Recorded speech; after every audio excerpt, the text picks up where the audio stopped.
तो शुरुआत करते हैं गाइस। आज हम क्या करने वाले हैं, मैंने तुम्हें बताया था कि आज की क्लास बड़ी ही इंपॉर्टेंट होगी। क्यों इंपॉर्टेंट होगी?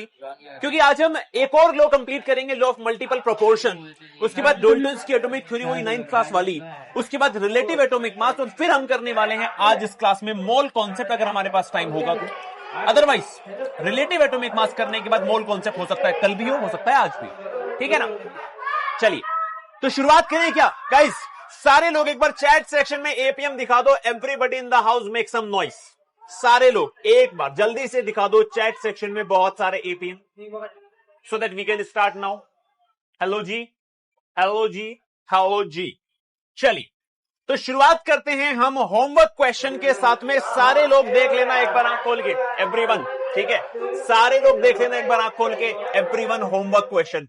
चलिए तो होमवर्क क्वेश्चन में भाई लोग हमसे बोला था क्या, how much copper can be obtain from 100 gram of copper sulphate. तो कैसे करेंगे, ध्यान से देखो। ये मेरे पास है कॉपर सल्फेट, सही बात है भैया।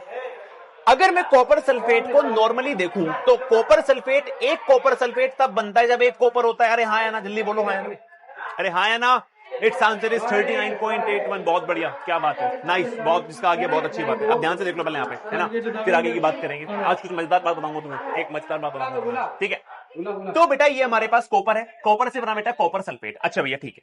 नॉर्मली अगर मैं तुमसे पूछूं कि एक कॉपर से एक कॉपर से कॉपर सल्फेट बनता है, हाँ भैया। अब मास कैसे निकालोगे भैया, मास किसका कितना होता है, तो ध्यान से देख लेना। एक कॉपर का मास होता है 63.5। अरे हाँ यार, अच्छा एक कॉपर सल्फेट कितना होगा, एक कॉपर है, एक सल्फेट है, सल्फर है, 4 ऑक्सीजन है। सॉल्व करो। 63.5 प्लस में 32 प्लस में 4 मल्टीप्लाई बाय 16, सॉल्व करो। 63.5 प्लस में 32 प्लस में 16, 4 जा 64, क्या बात है। सबको ऐड कर लो एक बार, तो आएगा तुम्हारा 64 प्लस में 32 प्लस में तुम्हारा 63.5। ऐड कर दोगे तो आंसर आएगा 5, ठीक है। 3 2 5 4 9, बहुत बढ़िया। उसके बाद ये आएगा तुम्हारा 159.5। क्या सभी का नहीं आएगा भाई, जल्दी बोल दो बेटे। डीपीपी कहां मिलेगी बेटे, हर क्लास के एंड में मिलती है ना तुम्हें, ऐप पे, पीडब्ल्यू ऐप पे, है ना। चलिए तो कितना है बेटा, 159.5 आया। इतना ही आ रहा है सभी का, ठीक है भैया। अब ध्यान से इसको देखना, क्या देखोगे, मेरी बात को समझना ध्यान से। जब हमने एक मजेदार चीज की थी कल, हमने कल 9 कप टी बनाई थी। अरे याद है सभी को, नहीं जल्दी बोल दो। क्या हमने कल 9 कप चाय बनाई थी? हाँ भैया आपने 9 कप चाय बनाई थी, लेकिन रूल किसका था बेटा? रूल था 1 कप चाय का। क्या था रूल? 1 कप चाय बनती है 1 कप मिल्क से प्लस 1 स्पून शुगर से। अरे याद है सभी को, जल्दी बोल दो हाँ या ना। हाँ भैया याद है, मुझे बिल्कुल याद है, कोई दिक्कत वाली बात ही नहीं है। जब मुझे बेटा 9 कप टी बनानी थी तो मैंने क्या किया, मैंने इन दोनों को 9 कप ले लिया था। 9 कप मिल्क, ठीक है, और 9 स्पून शुगर। अब एक बात नोटिस करना कि जो भी चेंज हुआ है वो हर एक चीज में इक्वल हुआ है। जैसे कि यहां से यहां तक कितना चेंज है, मल्टीप्लाई बाय 9। यहां से यहां तक भी कितना चेंज है, मल्टीप्लाई बाय 9। यहां से यहां तक भी कितना चेंज है, मल्टीप्लाई बाय 9। मतलब हर एक फैक्टर में सेम चेंज करना होता है, otherwise law of fixed proportion बदल जाएगा। जितना आप प्रोडक्ट में कर रहे हो उतना ही रिएक्टेंट में करोगे, तभी आपका सही आंसर है। अब कॉपर से कॉपर सल्फेट बनाए, बिल्कुल सही बात है भैया, है ना।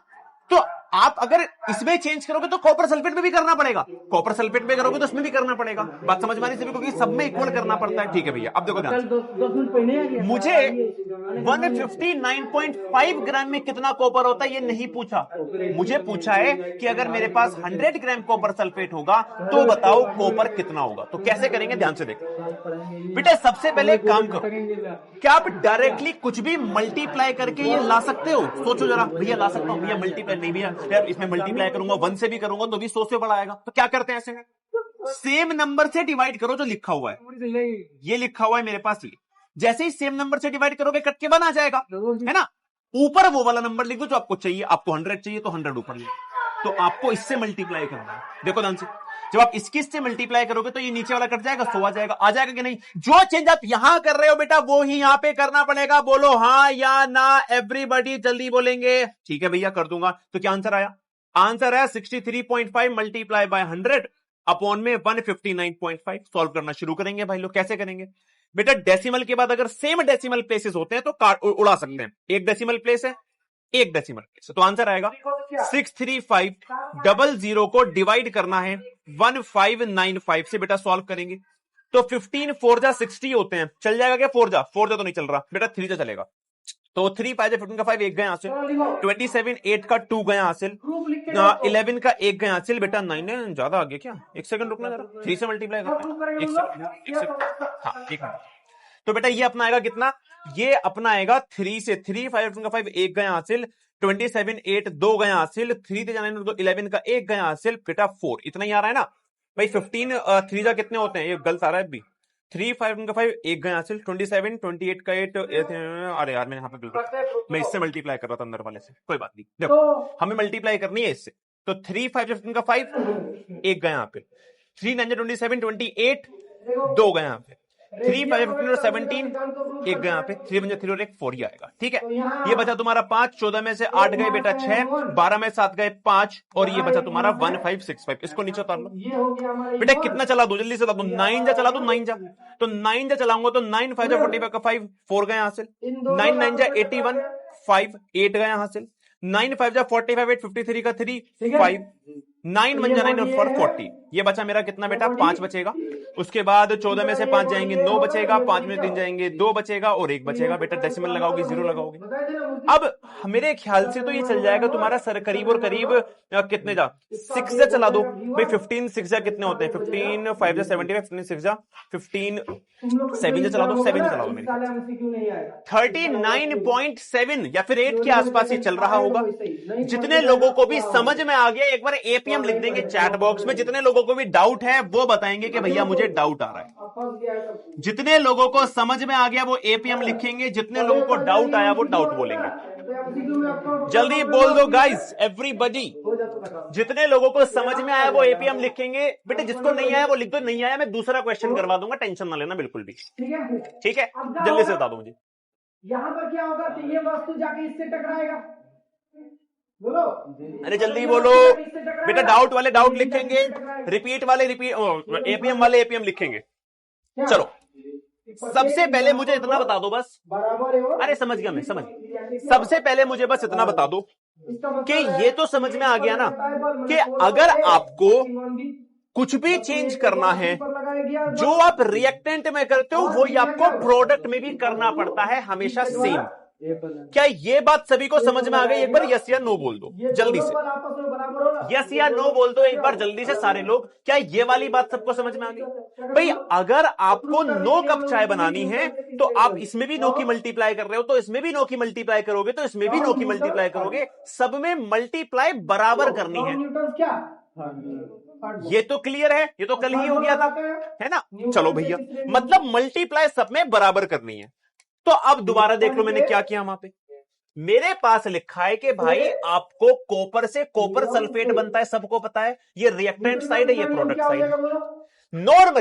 नॉर्मली अगर मैं मास देखूं तो एक का मास 63.5 होता है, इसका होता है 159.5, इतना होता है। मुझसे पूछा कि अगर मेरे पास कॉपर सल्फेट 100 ग्राम है तो बताओ कॉपर कितना होगा। बहुत बढ़िया क्वेश्चन है। तो मैंने क्या बोला? मैंने बोला कि यार मैं इस वाले को कुछ भी करके 100 बनाऊंगा। जैसे मैंने इस 1 को 9 बनाना था तो मैंने 9 से मल्टीप्लाई किया। जो मैंने इधर किया वो मैंने इधर भी किया।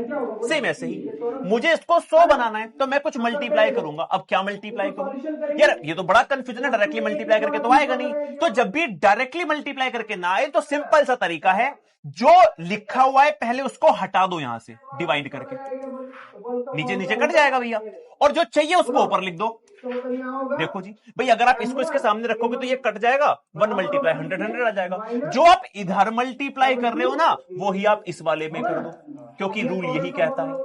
तो जैसे आप ये करोगे तो आपका जो फाइनल आंसर आएगा कॉपर का वो आएगा ये, जिसको सोल्व करके आपका कितना आंसर आया बेटा? ये आया आपका 39.8 ग्राम। यही आपका क्वेश्चन का आंसर हुआ। अरे बोलो हाँ या ना? अरे जल्दी बोलो गाइस। चलो मैं एक क्वेश्चन और ले लेता हूं, जिसको लग रहा है भैया एक क्वेश्चन और हो जाता तो दिल खुश सा हो जाता मेरा। 1 मोर क्वेश्चन कर दो भैया, 1 मोर क्वेश्चन। चलो एक क्वेश्चन और करता हूं तुम्हारे सामने, एक और क्वेश्चन ध्यान से देखो। चलो दिमाग खोलो, क्वेश्चन डाल दो बेटा कॉपी में। क्या लिखोगे?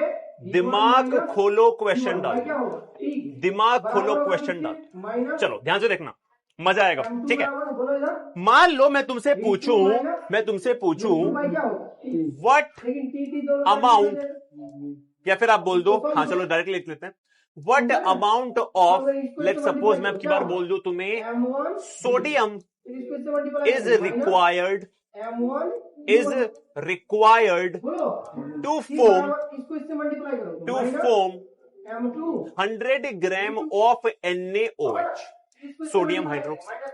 क्वेश्चन ने गिवन दिया हुआ है कि भाई जो मास होता है, एटॉमिक मास सोडियम का वो 23 होता है, ऑक्सीजन का 16 होता है और हाइड्रोजन का 1 होता है।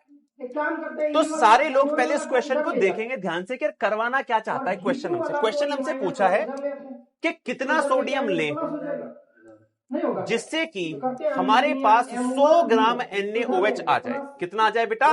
100 ग्राम NaOH आ जाए।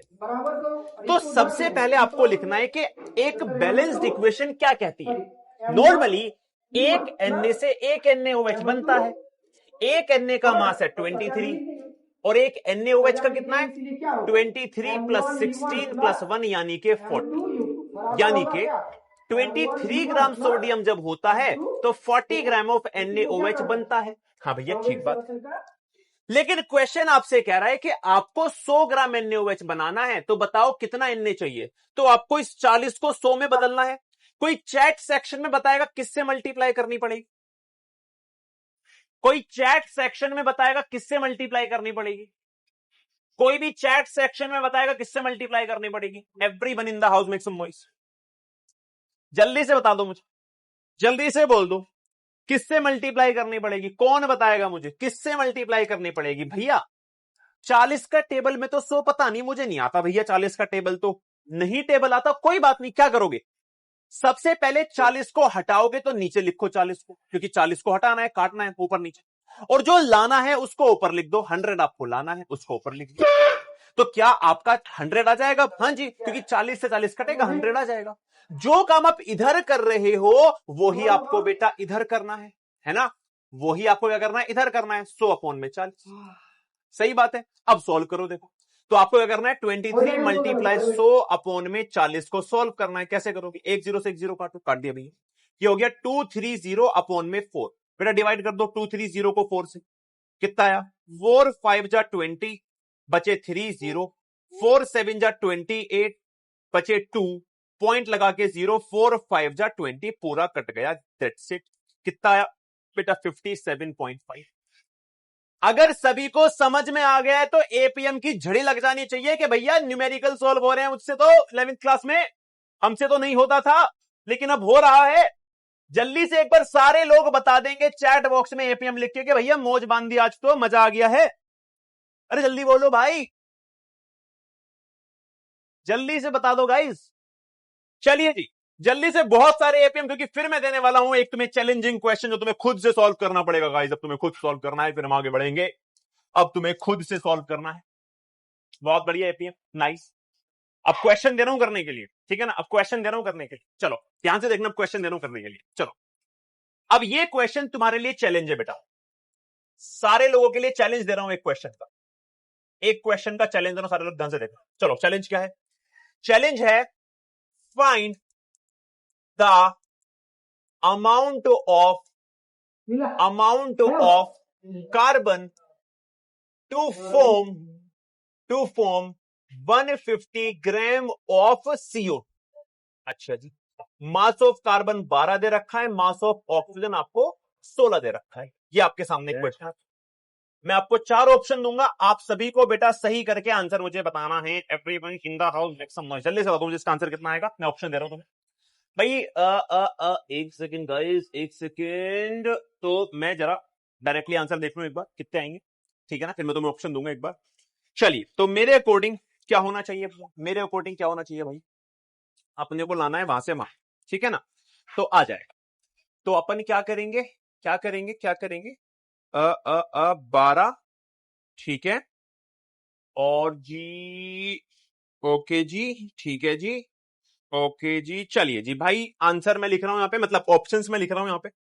35.7 ग्राम ये पहला ऑप्शन है, 40.9 ग्राम ये दूसरा ऑप्शन है, 45.7 ग्राम ये तीसरा ऑप्शन है, या फिर नन ऑफ दीज, इनमें से कोई भी आंसर सही नहीं है जो मेरा आ रहा है, मतलब जो तुम्हारा आ रहा है। चलिए सोच समझ के आराम से 60 सेकंड लो और क्वेश्चन को सॉल्व करो।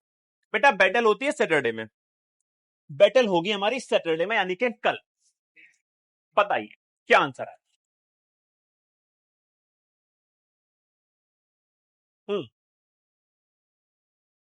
जल्दी से बता दो सारे लोग। Watch will be your answer, तुम्हारा आंसर क्या आएगा?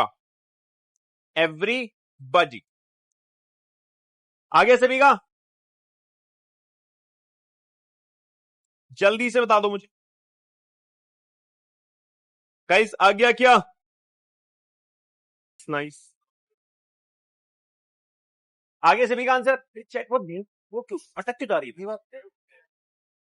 एकदम अटकती एकदम मुझे भाग के चलने लग रही है, मैं पागल हो नीचे देखता हुआ कि भाई एकदम से कहां भाग गए। चलिए बहुत बढ़िया बहुत बढ़िया बहुत बढ़िया बहुत बढ़िया, क्या बात है क्या बात है क्या बात है। सभी का आंसर आ गया, सभी ने सॉल्व कर लिया। सही है सही है, चलो बहुत सही। ध्यान से देख लेना ध्यान से देख लेना ध्यान से देख लेना कैसे करोगे। एक कार्बन से बनता है एक CO2, एक कार्बन का वेट है 12, एक CO2 को कैसे निकालोगे? एक कार्बन 2 ऑक्सीजन, एक का 12 है, ये ऑक्सीजन का 16 है, तो 12 + 32 हो जाएगा यानी कि 44 हो जाएगा। ठीक है, तो यहां आ गया आपका 44। नॉर्मली ये होता है ना। अब आपसे पूछा है कि आपके पास 150 ग्राम है CO2 का, कितना है? 150 ग्राम। भैया इसको 150 मतलब 150 कैसे बनाऊंगा यार मैं, मतलब ये तो मेरे पास तो 44 है, 150 कैसे आएगा? तो सबसे पहले 44 को हटाओगे और 150 को लाना है तो ऊपर लिखोगे, तो ये आप करोगे। अब जब ये आप करोगे तो बेटा यही आपको यहां करना पड़ेगा, है ना। 150 अपॉन में 44, जब आप ये करोगे तो बेटा सोल्व करके आंसर आएगा आपका 12 × 150 अपॉन में 44। आपको सोल्व करना कैसे करो? 4 3 जा 4 11 जा 3 15 जा 450 अपॉन में 11। बेटा कितना आएगा सोल्व करके?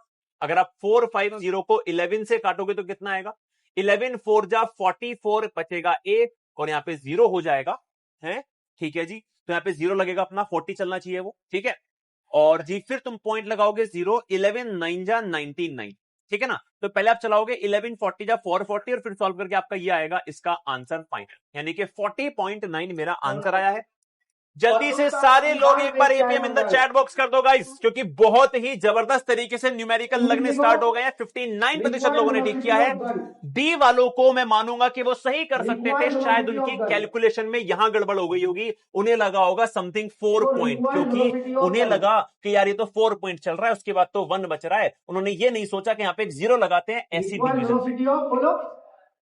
तो डी वालों को अगर 4 पॉइंट समथिंग भी आ रहा था तो मतलब सही मान लेना अपने आप को, समझ में तुम्हें आ जाना चाहिए। समझना इज वेरी वेरी इंपॉर्टेंट भाई लोग, समझना is very very important. Clear है सभी को? एवरीवन जल्दी बोल दो। अरे क्या सभी को क्लियर है क्या? अगर हाँ तो आइए अब हम चलेंगे बहुत ही जबरदस्त, बहुत ही जबरदस्त, ठीक है, बहुत ही जबरदस्त। चलो तो एक डिमांड आई थी मेरे पास अपने एक उदयन के बच्चे से, है ना। तो मैंने ना 12th वालों को एक स्टोरी सुनाई थी, निशा की स्टोरी। वो उसकी कहीं रील कटी, वो रील देख ली एक उदय वाले बच्चे ने अपने क्लास का, है अभिषेक ने। तो अभिषेक मुझे एक लंबा सा मैसेज लिखता है इंस्टाग्राम पे कि भैया हमारी 11th वालों की क्या गलती, हमारे बैच में तो नहीं आपने सुनाई ये वाली स्टोरी, 12th वालों को तो सुना रहे हो आप, है? इतना इमोशनल मैसेज लिखा है भाई उसने। अभिषेक लिख रहा है कि भैया with due respect we enjoy in your class, but भैया ये तो अच्छी बात नहीं होती ना, आपने कहानी हमें नहीं सुनाई, 12th वालों को सुना दी। हत्या भाई, मतलब कहानी के लिए भी तुम इतने पागल हो जाते हो कि भैया कहानी हमें नहीं सुनाई, आपने उन्हें सुना दी, है? बहुत सही। चलो तुम्हें भी सुना दूंगा, कभी सुना तुम्हें भी सुना दूंगा, तुम्हारी भी बारी आएगी, टेंशन ना लो, तुम्हारी भी बारी आएगी। कह रहा भैया इसको रिपीट कर दो, बेटा सिंपल है, ये तुम्हें करना आता है क्योंकि आपको मास दे रखा होता है ये वाला। आपको 44 से 150 बनाना है, तो जो दे रखा है उसको डिवाइड में जिससे कि कट जाए, जो लाना है उसको ऊपर, सिंपल सा गेम। ठीक है, वही जो आप यहां पे कर रहे हो वही आप वहां पे करोगे, बस 12 की मल्टीप्लाई 150.44 करोगे बेटा, सोल्व करके आपका ये आंसर आएगा। इसको सोल्व करोगे अपने लॉन्ग डिवीजन मेथड सोल्व किया, आपका 40.9 आंसर। ठीक है ना, तो जो लोग भी रिपीट कर रहे थे मैंने रिपीट करना, क्लियर है? सुना दूंगा तुम्हें, सुना दूंगा, टेंशन नहीं, ठीक है ना, सुना दूंगा, सुना रो मत, सुना दूंगा तुम्हें, मतलब हत्या इंतजार नहीं करते हो बिल्कुल भी, सुना दूंगा तुम्हें। चलो पहले समझ लेते हैं, चलो लॉ ऑफ मल्टीपल प्रोपोर्शन के बाद सुनाऊंगा पक्का, ठीक है ना, इसके बाद पक्का सुनाऊंगा लॉ ऑफ मल्टीपल प्रोपोर्शन के बाद सुनाऊंगा। तो what is law of multiple proportion? सबसे पहले ध्यान दो, इसको डोल्टन ने दिया था। किसने दिया था? डोल्टन ने दिया था। किसने दिया था? डोल्टन ने, ठीक है ना, किसने दिया था गाइस? डोल्टन ने दिया था। तो लॉ ऑफ मल्टीपल प्रोपोर्शन क्या है? तो सभी को लॉ ऑफ फिक्स्ड प्रोपोर्शन याद है ना? एक बार हैंड रेस करना, किस किस को लॉ ऑफ फिक्स्ड प्रोपोर्शन याद है? एक बार हैंड रेस कर दो, कितने लोगों को लॉ ऑफ फिक्स्ड प्रोपोर्शन याद है? जल्दी जल्दी कर दो। सर यूनिटरी मेथड से कर सकते हैं क्या? ओह मेरे लाल, अबे इसी को तो यूनिटरी मेथड कहते हैं, लेकिन मैं भी इसको आगे भी बताऊंगा, ये यूनिटरी मेथड ही है। This is what we called as unitary method. भैया यूनिटरी मेथड कैसे है बेटा? पहले आपने 44 से डिवाइड किया होगा तो काट के 1 रखा होगा, यूनिटरी मेथड, फिर 150 से मल्टीप्लाई। बस मैंने आपका एक स्टेप बचा दिया कि पहले डिवाइड करेंगे फिर मल्टीप्लाई। ये यूनिटरी मेथड ही है। अपन शॉर्टकट करते हैं ना, अपन बुकिश लैंग्वेज से नहीं करते। तो सरोजी ने बताया यूनिटरी मेथड, पहले इससे डिवाइड करेंगे मल्टीप्लाई। अबे डायरेक्टली करो ना, एक बार में करो पूरा काम करना भी, ठीक है। चल अब सबको लॉ ऑफ कांस्टेंट प्रोपोर्शन याद है, अब आ जाओ जरा समझते हैं लॉ ऑफ मल्टीपल प्रोपोर्शन। अच्छा अब ध्यान से देखना गाइस, मैं तुम्हें एक मजेदार चीज दिखा रहा हूं, मजेदार चीज दिखाऊंगा, मजेदार चीज। देखो हमारा लॉ ऑफ कांस्टेंट प्रोपोर्शन क्या था भैया? लॉ ऑफ कांस्टेंट प्रोपोर्शन ना ये था कि यार सिंपल सा मान के चलो कि मैंने एक एग्जांपल लेता हूं तुम्हारे लिए, मैं एक एग्जांपल तुम्हारे लिए लेता हूं कि कार्बन प्लस ऑक्सीजन गिफ्ट बनाता है कार्बन डाइऑक्साइड। सही बात है? हाँ जी भैया, एक कार्बन का मास है 12, 2 का है ये 32, तो भैया जो रेशो आएगा 12:32, ये हमेशा 3:8 आएगा। लेकिन कंडीशन ये है कि 3:8 तब आएगा जब आप सेम कंपाउंड बना रहे होगे किसी भी रिएक्शन में। कंपाउंड CO2 ही होना चाहिए और बनना भी C और O2 से ही चाहिए, तो लॉ ऑफ फिक्स्ड प्रोपोर्शन काम करेगा। लेकिन कुछ कंपाउंड्स ऐसे होते हैं, नोट डाल के नीचे लिखना, पहले डेफिनेशन तो लिखना लेकिन उसके नीचे नोट डाल के लिखना, सम एलिमेंट्स when react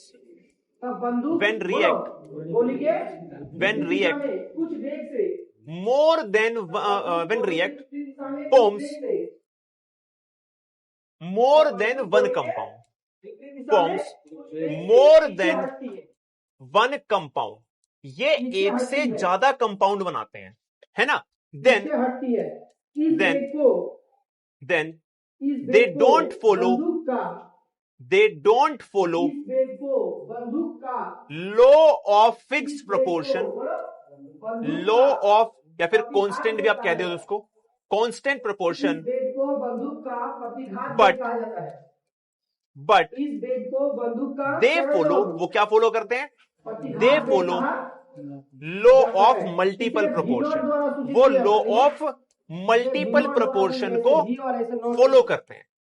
अब बहुत सारे बच्चों को नहीं समझ में आया कि भैया नहीं अभी क्या कह रहा है, कभी समझ में नहीं आ रहा। देखो समझाता हूं, हमने लॉ ऑफ मल्टीपल प्रोपोर्शन में यह समझा कि भाई एक रिएक्शन ये है, यहां पे रेशो 3:8 आ रहा है। अगर मुझे सेम ही कंपाउंड बनाना है लेकिन अब की बार मुझे इस रिएक्शन को बड़ा करना है, लेट्स सपोज मुझे नो कार्बन से, नो O2 से, नो CO2 बनाने हैं, तो जब भी मैं चेक करूंगा ना तो 9 × 12 होगा, 9 × 32 होगा। अब भी जो रेशो आएगा मेरा, जो भी सॉल्व करके आएगा 9 × 12 रेशो 9 × 32, अभी भी सॉल्व करोगे काट पीट के 3:8 ही आएगा। इसे कहते हैं लॉ ऑफ फिक्स्ड प्रोपोर्शन, है ना? ध्यान रखना ये कब एग्जिस्ट कर रहा है? जब आप सेम एलिमेंट बना रहे हो दोनों केस में, यहां पे भी CO2 है वहां पे भी CO2 है। लेकिन कभी कभार ऐसा होता है कि दो एलिमेंट मिलके एक से ज्यादा कंपाउंड बना देते हैं, जैसे कि C + O2 आपको देगा CO2, और अगर आपने ऑक्सीजन की मात्रा को थोड़ा सा भी कम रखा तो C + O2 आपको CO2 बना के कार्बन मोनोऑक्साइड दे देता है। क्या लिखा है?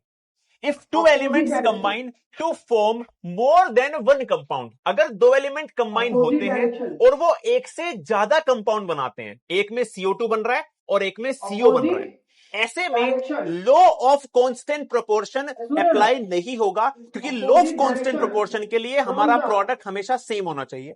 तो ऐसे में क्या अप्लाई होगा? Law of multiple proportion. अब ये क्या है समझते हैं।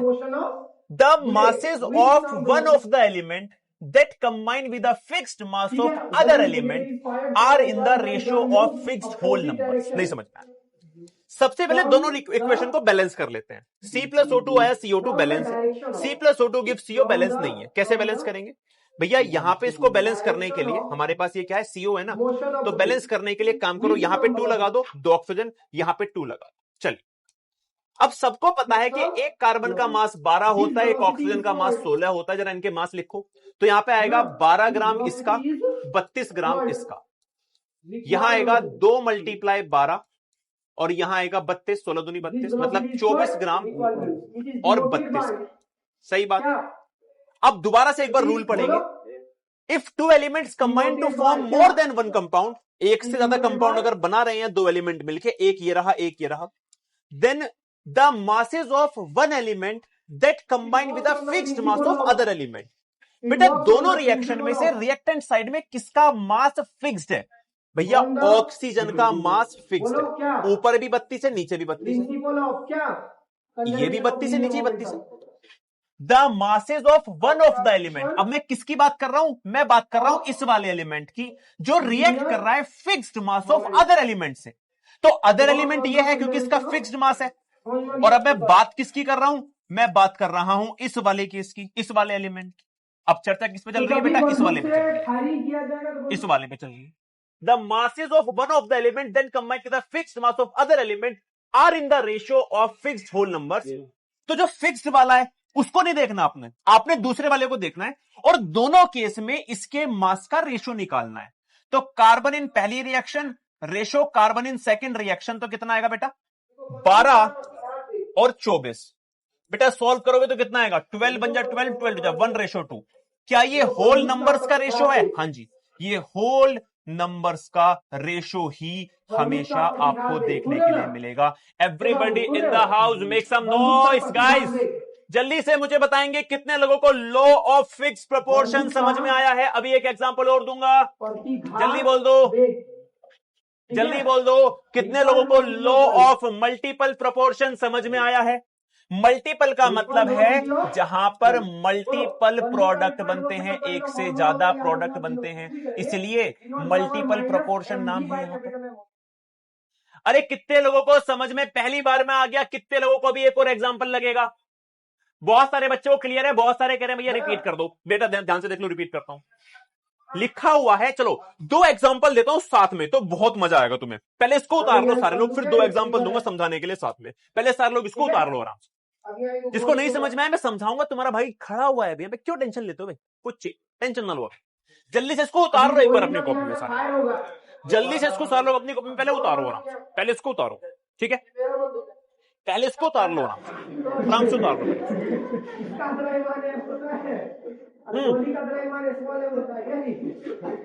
उतार लिया सभी ने?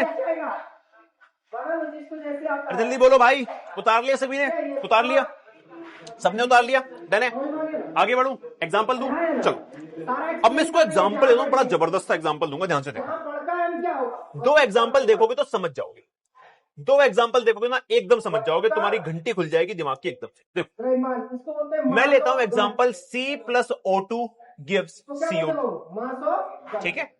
और C plus O2 gives CO, ठीक है? सबसे पहले सारे लोग मुझे सोच समझ के बताएंगे, क्या यहां पर मल्टीपल प्रोपोर्शन लगेगा नहीं लगेगा? क्या आप इसकी पहचान कर पा रहे हैं? क्या आप इसकी पहचान कर पा रहे हैं? अगर लगेगा तो बोल देना यस, और नहीं लगेगा तो बोल देना नो। जल्दी से चैट सेक्शन में आप पहचान पा रहे हैं कि लॉ ऑफ मल्टीपल प्रोपोर्शन लगेगा या नहीं? अरे पहचान पा रहे हैं कि नहीं?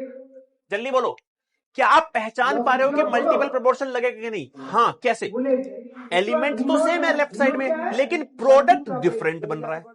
तो जब मल्टीपल प्रोडक्ट बन रहे हैं सेम एलिमेंट से, तो वहां मल्टीपल प्रोपोर्शन लगता है, वहां मल्टीपल प्रोपोर्शन लगता है। अरे हाँ या ना कर, अरे हाँ या ना कर, जल्दी बताओ।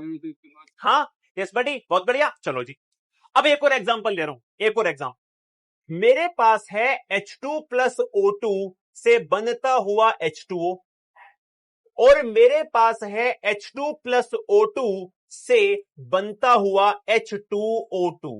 गाइस, क्या सेकंड केस में मल्टीपल प्रोपोर्शन लगेगा? अरे बोलो हाँ या ना। क्या सेकंड केस में मल्टीपल प्रोपोर्शन लगेगा? बोलो हाँ या ना। सेकंड केस में मल्टीपल प्रोपोर्शन लगेगा? बोलो हाँ या ना। भैया लेफ्ट साइड में एलिमेंट तो सेम है, लेकिन राइट साइड में दोनों केस में प्रोडक्ट अलग अलग हैं, मतलब यहां पर भी मल्टीपल प्रोपोर्शन लगेगा। अरे पहचान करना आया कि नहीं आया? जल्दी बोलो। आज तुम्हें डीबीपी में क्वेश्चन मिलेंगे, ध्यान रखना। अरे पहचान करना आ गया? हाँ जी भैया पहचान करना आ गया। अब देखो क्या करो। सबसे पहले तुम्हें मास ऑफ कार्बन गिवन होता है, याद करवा दूंगा मैं तुम्हें थोड़ी देर में, टेंशन ना लेना, थोड़ी देर में, ठीक है ना। मास ऑफ हाइड्रोजन 1 होता है और दैट्स इट। चलो अब देखो बेटा, इसका बैलेंस अगर देखोगे तो रिएक्शन बैलेंस है, ये वाली बैलेंस नहीं है तो यहां पे 2 लगाया, यहां पे 2 लगा, ऐसे यहां पे देखो ये वाली बैलेंस नहीं है तो यहां पे 2 लगाओगे, 2 ऑक्सीजन करने के लिए तो यहां पे 2 लगाना पड़ेगा, ये वाली बैलेंस। चलो अब देखो, सबसे पहले सबके मास रखो नीचे। तो 1 कार्बन है मतलब 12, 2 ऑक्सीजन है मतलब 32, 2 कार्बन है मतलब 2 मल्टीप्लाई 12 और 2 ऑक्सीजन है मतलब 32, यानी कि इसका हो गया 24 और 32। चलिए चलिए ठीक है, आ गया। यहां पे टोटल 4 हाइड्रोजन है ना, 4 हाइड्रोजन तो 4 मल्टीप्लाई 1 4 ग्राम आ जाएगा। यहां पर 2 ऑक्सीजन है मतलब 32 ग्राम, यहां पर 2 ही हाइड्रोजन है तो 2 मल्टीप्लाई 1 यानी कि 2 ग्राम और 2 ऑक्सीजन है मतलब 32। क्या यहां तक किसी को दिक्कत है? गाइस जब तक मैंने मास लिखा है किसी को दिक्कत है क्या? अरे जब मैंने मास लिखा किसी को दिक्कत है? लव यू टू, बहुत बढ़िया, जल्दी बता दो। अभी तक कोई दिक्कत है? किसी को नहीं दिक्कत है? अब आ जाओ definition. If 2 element combine to form more than 1 compound, the masses of 1 element, हम किसकी बात कर रहे हैं? उस एलिमेंट की बात कर रहे हैं जो कंबाइन होता है with a fixed mass of other elements. पहली रिएक्शन में किसका मास फिक्स्ड है? भैया पहली रिएक्शन में ऑक्सीजन का ऊपर भी 32 है नीचे भी 32 है, मतलब ये वाला फिक्स्ड वाला केस। अगर ये फिक्स्ड है तो आपको रेशो किसके मास का निकालना है? दूसरे वाले का। फिक्स वाले का नहीं निकालना, दूसरे वाले का आपको रेशो निकालना है। आप इसका रेशो निकालोगे, यहां इसका रेशो निकालोगे, और वो रेशो आप निकालोगे तो रेशो निकालो जरा, कितना आएगा रेशो? यहां पे आएगा कार्बन 1 जो है रेशो कार्बन 2 से। कार्बन 1 कितना है? 12 ग्राम है। कार्बन 2 कितना है? 24 ग्राम। बेटा रेशो आएगा 1:2। सोच समझ के मुझे बताना, यहां पर आपको हाइड्रोजन का रेशो निकालना है कि ऑक्सीजन का निकालना है? जल्दी बता दो बेटा। सेकंड वाले में आपको हाइड्रोजन वाले का रेशो निकालना है कि ऑक्सीजन वाले का? जल्दी चैट सेक्शन में बता दो मुझे सारे लोग, जल्दी से चैट सेक्शन में बता दो मुझे सारे लोग। बेटा हाइड्रोजन का निकालोगे कि ऑक्सीजन का निकालोगे? Everyone in the house make some noise, जल्दी बोल दो किसका रेशो निकालोगे? अरे किसका रेशो निकालोगे? भैया फिक्स्ड वाले का नहीं निकालते। कौन फिक्स्ड है? भैया देखो ऑक्सीजन यहां भी फिक्स्ड है तो फिक्स्ड वाले का नहीं निकालते। अच्छा तो किसका निकालते हैं फिर? भैया जो फिक्स नहीं, दूसरे वाले का। अरे चलो निकाल लेते हैं, इस वाले का रेशो निकाल। ये वाला फिक्स है तो इसका रेशो नहीं निकालेंगे, किसका रेशो निकालेंगे? दूसरे वाले का रेशो निकालेंगे, इन वाले एलिमेंट्स का। चलो निकाल दो रेशो। तो हाइड्रोजन पहले केस में रेशो, हाइड्रोजन दूसरे केस में, पहले केस की वैल्यू 4 ग्राम है और दूसरे केस की वैल्यू 2 ग्राम है। बेटा 2 से काटोगे तो 2 2 जा और 2 1 जा, तो रेशो कितना है आपका? 2:1। क्या ये होल नंबर का रेशो है? होल नंबर का रेशो है। हाँ भैया 0 1 2 3 4 होल नंबर होते हैं, तो बिल्कुल सही बात है, होल नंबर का रेशो है। और जैसे ही होल नंबर का रेशो आएगा तभी लॉ ऑफ मल्टीपल प्रोपोर्शन बेटा यहां पर सक्सेसफुल हो जाएगा। अब मैं चाहता हूं सारे बच्चे बिल्कुल बढ़िया तरीके से APM in the chat box दिखा दे, फिर मैं क्वेश्चन करवाऊंगा जल्दी से एक बार मुझे सारे बच्चे बेटा चैट सेक्शन में एपीएम दिखा दो कि भैया आप समझ में आ गया, फिर मैं तुम्हें क्वेश्चन करवाऊंगा। एनसीईआरटी का क्वेश्चन करवाऊंगा। कह रहा है बेस्टेस्ट टीचर कुछ 400 मीटर पर सेकंड के वेग से बोलो। ठीक है, अगर तुम्हें समझ में आ रहा है ना, मतलब कोई अगर मुझसे पूछे ना कि भाई तुम्हारे जीवन में वो सबसे खुशी का पल कौन सा है, तुम्हें तुम्हें तुम्हें कभी इस बात का अंदाजा है क्या? मैं तुम्हें बताना चाहता हूं यार, सच में मैं तुम्हें दिल से बताना चाहता हूं। मेरी आंखों में देख के देखना बहुत ध्यान से, मैं तुम्हें दिल से बता रहा हूं ये चीज। किसी के जीवन में ना एक खुशी की चीज होती है जहां पे वो बहुत खुश होता है। तुम्हारे सबके जीवन में कुछ ना कुछ होगा। किसी के जीवन में होगा कि जब मुझे पापा गिफ्ट लेके आते तो मैं बड़ा खुश होता हूँ, मैक्सिमम खुश होता हूँ। किसी का होगा जब मेरे स्कूल में बहुत अच्छे नंबर आते हैं मैं बहुत खुश होता हूँ। अगर कोई मुझसे पूछे कि मैं कब खुश होता हूँ, जब मुझे चैट सेक्शन में तुम्हारा प्यार दिखता है ना, या फिर जब मैं आफ्टर क्लास तुम्हारे मैसेजेस आते हैं मेरे पास, या फिर मैं तुम्हें कभी कम्युनिटी पे देखता हूँ, या फिर कभी मैं तुम्हें अपने मैसेज के नीचे चैट बॉक्स में देखता हूँ कि यार भैया मजा आ गया, आपसे बहुत प्यार है यार, भैया समझ में आ गया, भैया मजा आ गया। वो जो फीलिंग होती है ना, मुझे नहीं लगता कि यार वो फीलिंग एक्चुअली में मेरे लिए उससे बेस्ट नहीं होता कुछ भी। लिटरली बता रहा हूँ तुम्हें, सच में, शायद तुम्हें है ना, सच में उससे बेस्ट फीलिंग मेरे लिए नहीं होती कोई। स्टोरी सुनाऊंगा, टेंशन ना लो, है ना। चलो क्लियर है सभी को। अब चलो आ जाते हैं क्वेश्चन पे। पहले क्वेश्चन देखते हैं, फिर स्टोरी सुनाऊंगा, फिर आगे बढ़ेंगे। चलो अब आ जाओ क्वेश्चन। बेटे क्वेश्चन की बात कर लेते हैं, क्वेश्चन की बात कर लेते हैं, क्वेश्चन की ध्यान से देखना, क्वेश्चन की बात कर।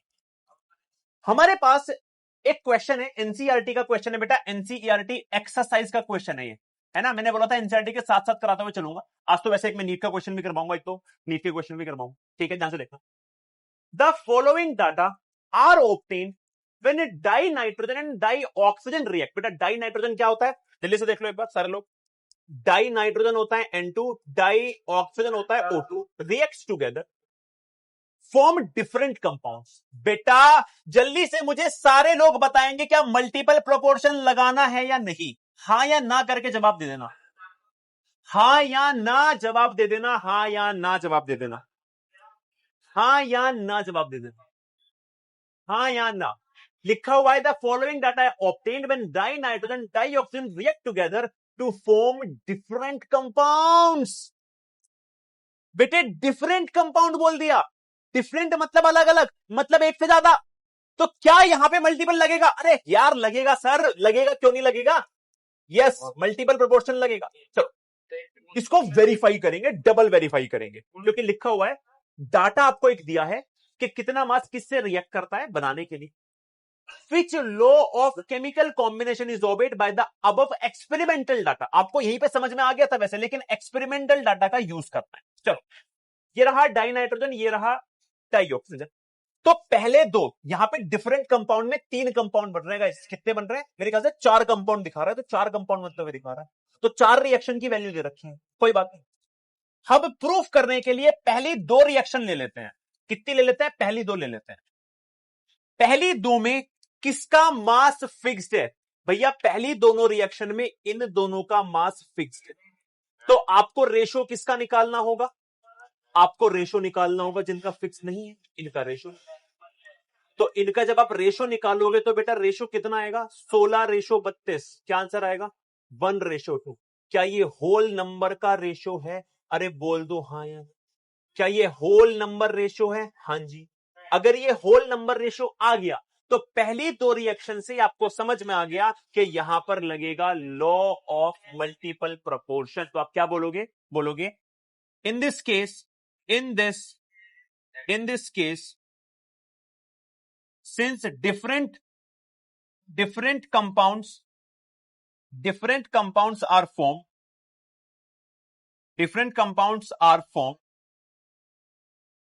and from the experimental data,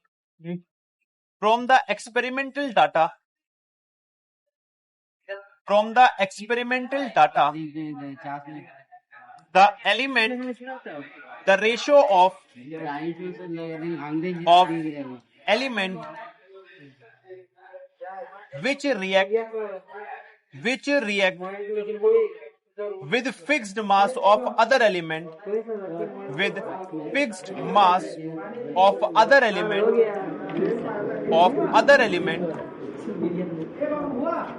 is कितना है? 1:2। that is whole number ratio. गोली कितना ग्राम का गोली? ठीक है जी। Hence 20 ग्राम का गोली है। hence गोली का द्रव्यमान hence वाला hence बोलेंगे। hence तो ये 20 ग्राम है, देखो तुम लोग किया है कि नहीं it किया? obey 20 ग्राम ये को ओबे हम करता केजी है में कन्वर्ट कर लेते हैं। लॉ ऑफ मल्टीपल प्रोपोर्शन को। किसको? लॉ ऑफ मल्टीपल प्रोपोर्शन को। ये हो गया आपका क्वेश्चन का आंसर। पेपर में बेटा ऐसे ही लिख के आना है। अरे क्या सारे लोग रेडी हैं? जल्दी बोल दो भैया। सेकंड वाले तो अगर मैं 2 नीचे वाली रिएक्शन लेता तब क्या आता भैया? क्या तब भी आंसर आ जाता मेरे पास? आ जाता। कैसे? सेकंड वाले में आपके ये वाले फिक्स्ड हो गए ना, सॉल्यूशन किसमें होता और है? आप इनका रेशो निकालोगे तो कितना आ जाएगा बेटा? जल्दी बताओ मुझे। हाँ। 32 रेशो 80 कैसे काटोगे? 2 16 जा 2 40 जा 2 8 जा 2 20 जा 2 4 जा 2 10 जा 2 2 जा 2 5 जा। कितना रेशो है बेटा? 2:5। क्या ये भी एक होल नंबर रेशो है? हाँ जी भैया, ये भी एक होल नंबर रेशो है। ये भी क्या है? एक होल नंबर रेशो है। हमको भी नॉट निकालने बोला। क्लियर है सभी को? एवरीबॉडी? चलिए बहुत बढ़िया, क्या बात। उतारिए सारे लोग, और अब हम आगे बढ़ने वाले हैं गाइस।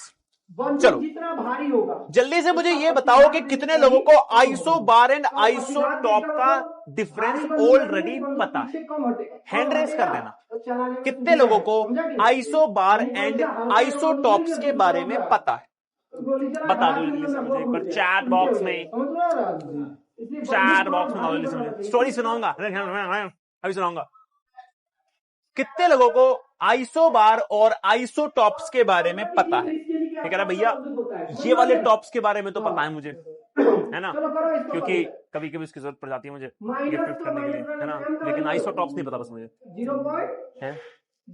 भैया टॉप्स चलिए बहुत सारे बच्चों को पता है, बहुत सारे बच्चों को नहीं पता। ओह माय गॉड, चैट इतनी तेजी से भाग रही है, मैं नाम नहीं पढ़ पा रहा हूं। चलो ठीक है, भूल गए, बहुतों को पता है बहुतों को नहीं पता। चलो तो पहले वही करवाऊंगा, टेंशन ना लो।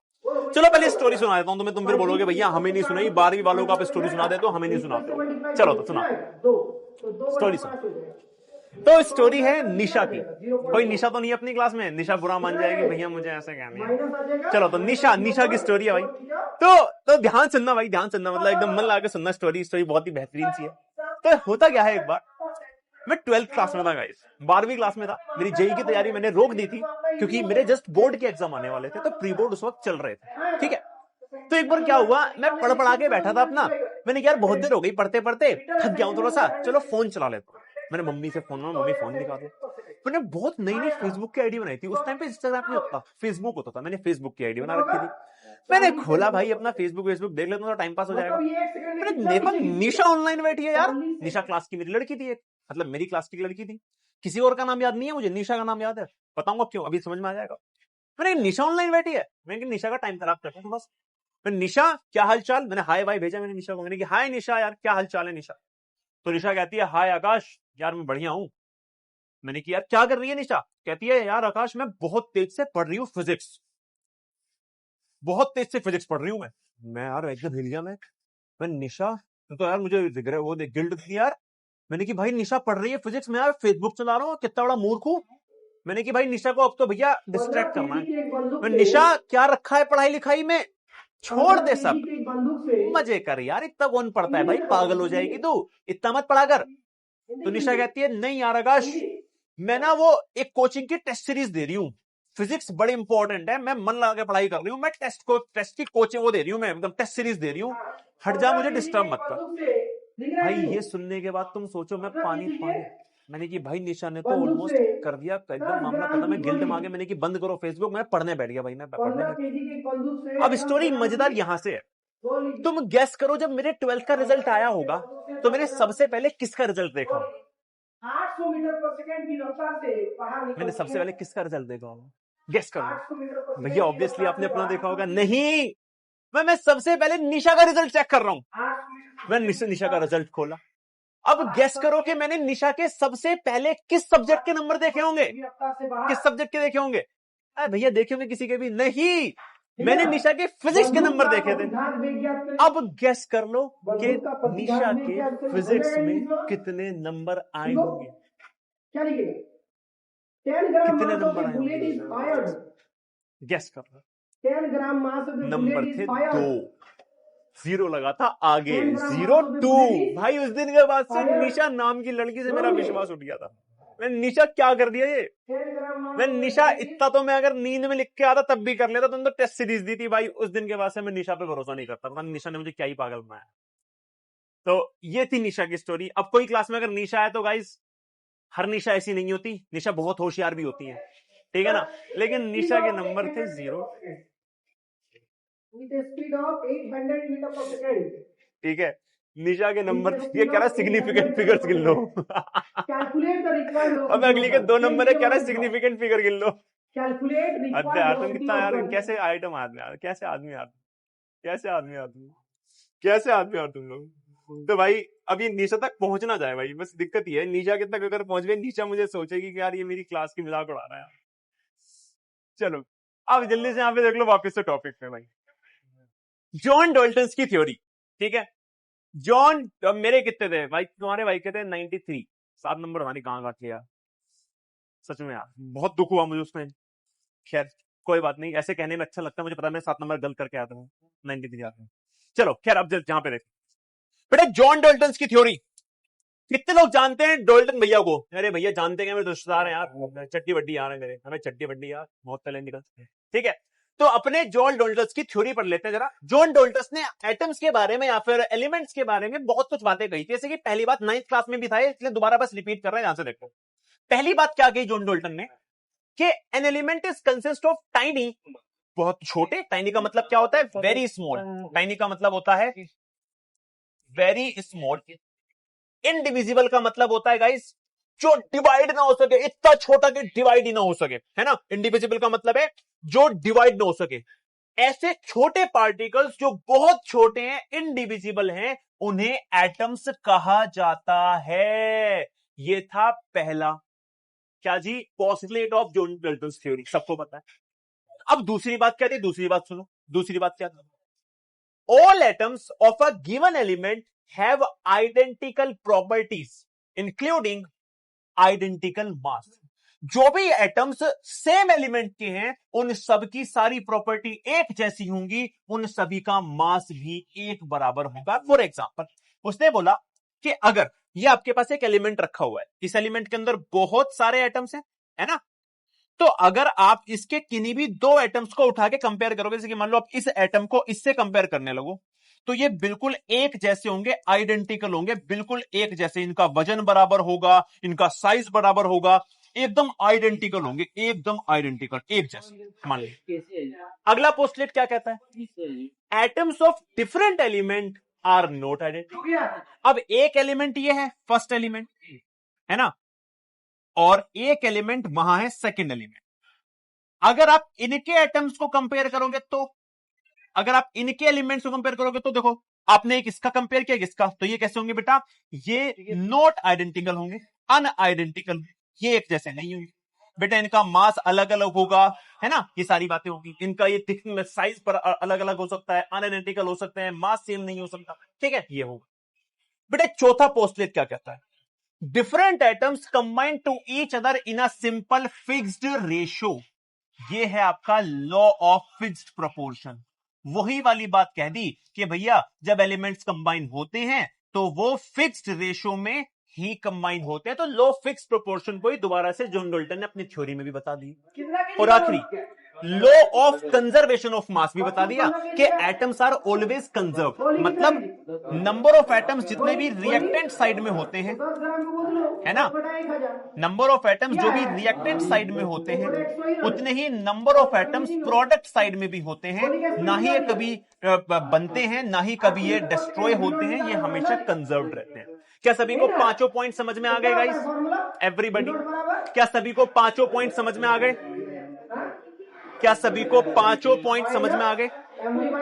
जल्दी से बताओ मुझे गाइस, क्या सभी को पांचों पॉइंट समझ में आ गए? जल्दी बोल दो। 100 उन्हें कितना हो जाएगा? 800। एम का वैल्यू कितना होगा? कौन सा?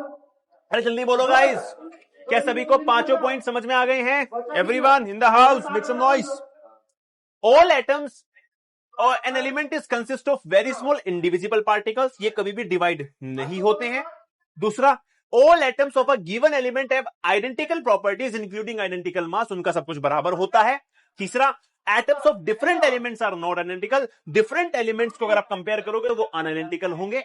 और चौथा, डिफरेंट एटम जब कंबाइन होते हैं तो फिक्स्ड रेशियो होता है उनका बाय मास, जो कि हमने लॉ ऑफ फिक्स्ड प्रोपोर्शन में भी पढ़ा था, ये हो गया। और पांचवा है कि एटम्स हमेशा कंजर्व्ड होते हैं। मतलब जितने लेफ्ट साइड में रिएक्टेंट साइड में एटम्स होंगे उतने ही बेटा प्रोडक्ट साइड में होंगे, मतलब एटम्स लेफ्ट और राइट में बराबर होते हैं। ये आपके बेटे पांचों पॉइंट। अब बेटे इन पांचों में से आपके कौन कौन से गलत हो गए थे बता देता हूं। ये वाला गलत हो जाएगा, क्यों? क्योंकि एटम्स फर्दर इलेक्ट्रॉन, प्रोटॉन और न्यूट्रॉन में डिवाइड होते हैं। तो ये वाला बाद में गलत हो गया था जब हमने इलेक्ट्रॉन, प्रोटॉन, न्यूट्रॉन की डिस्कवरी की थी। ये गलत हो गया। और कौन सा गलत है गाइस? और अपना गलत है ये वाला। ये क्यों गलत है भी बताऊंगा। और अपना ये वाला भी गलत है, ये भी बाद में गलत हुए। ठीक है, चल तो यहीं से बढ़ते हैं अभी हम क्या चीज जो गलती हुई है उसको सही करते हैं। सबसे पहले all atoms of a given element have identical. सारे एटम्स एक एलिमेंट के हमेशा एक जैसे होंगे नहीं। डाल दो अपनी कॉपी में, पहले इसको उतार लो फिर लूंगा। भी बोलो कि भैया उतारने का टाइम ही नहीं दे रहे हो आप तो यार। एवोगैड्रो लो मिस, बेटा आएगा आएगा, वो भी आएगा, टेंशन ना लो। एवोगैड्रो लो भी आएगा और गेल-ल्यूसैक लो भी आएगा, आएगा, टेंशन ना लो। अभी सब आएगा बेटा, सब आएगा। Don't take tension. Why you tension? Why you tension? चलिए ठीक है भाई लोग, अभी लो ऑफ एवोगैड्रो लो भी आएगा और वो भी आएगा, टेंशन ना लो। चलो अब जल्दी देख लो, उतार लिए सारे लोगों ने। चलिए अब पहले वाला तो जो गलत हुआ वो तो बहुत बेसिक था, सबको समझ में आ जाता है कि भैया तीनों में डिवाइड होते हैं। लेकिन बात कर लेते हैं आइसोटोप्स की। बहुत इंपॉर्टेंट है गाइस, वेरी इंपॉर्टेंट है, ध्यान से देखिएगा। आइसोटोप की बात कर रहे हैं, क्या होते हैं आइसोटोप्स। ठीक है, तो एक बार पता है क्या हुआ। एक बार एक आदमी गया, एक बार कहीं पे जा रहा है ना, जब वो जा रहा है कहीं पे भी तो उसने क्या देखा, एक बहुत बड़ा ढेर रखा हुआ है हाइड्रोजन के एटम्स का। किसका? हाइड्रोजन के एटम्स का बहुत ही बड़ा ढेर रखा हुआ है। ठीक है ना, हाइड्रोजन के एटम्स का बहुत ही बड़ा ढेर रखा हुआ है। ठीक है, चलो जी बहुत बढ़िया। तो उसने क्या किया, इन हाइड्रोजन के एटम्स को उठाया, एक गन में भर दिया। गन, एक स्टोरी सुनाओ, बड़ी बढ़िया स्टोरी है। एक गन में भर दिया, गन के अंदर भर दिया, और उस गन से हिट किया एक ट्यूब के अंदर। इन सारे हाइड्रोजन के एटम ट्यूब के अंदर हिट किया, यहां से गन से ट्यूब के अंदर हिट किया इन सारे हाइड्रोजन एटम्स।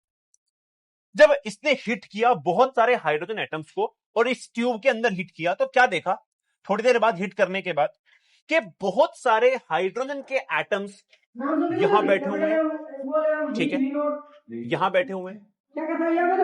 ठीक है, कुछ यहां बैठे हुए हैं और कुछ बहुत सारे यहां बैठे हुए हैं। दोबारा देखो, स्टोरी सुना रहा हूं, बहुत तगड़ी स्टोरी है। क्या बता रहा हूं मैं, ध्यान से देखना।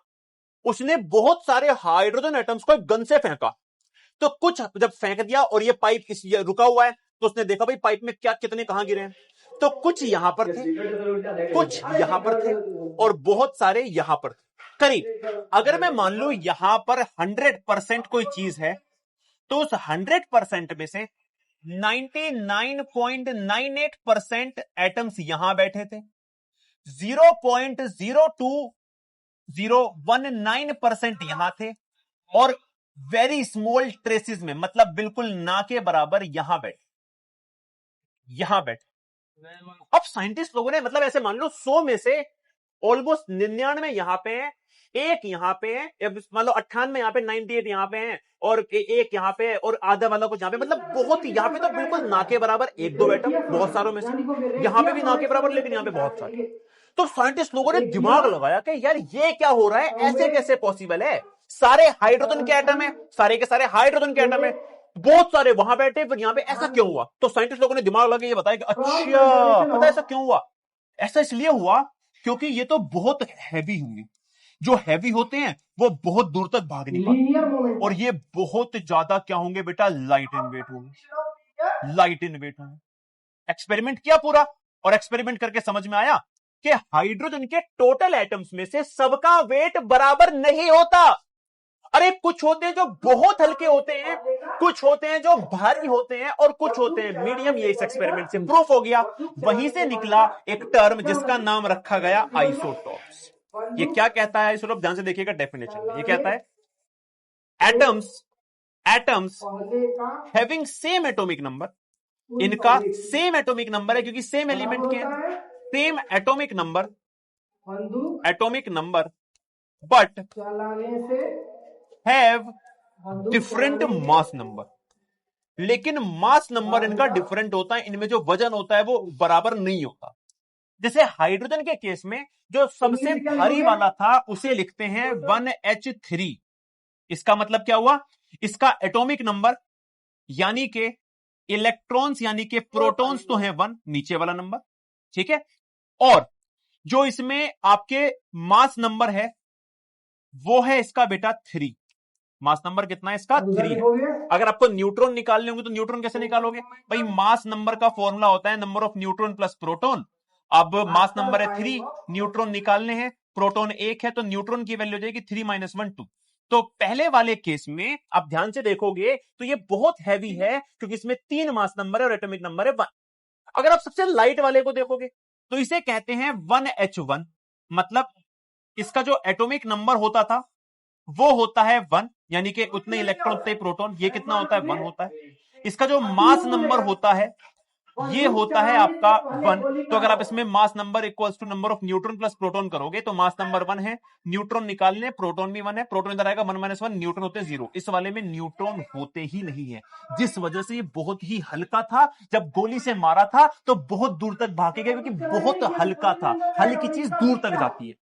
ये बीच में था, ठीक है ना, ये क्या था, बीच में था, मॉडरेट था, ना ज्यादा वजन कम था ना ज्यादा था इसमें। तो बेटा यहां पे आप देखोगे तो ये होता है 1H2।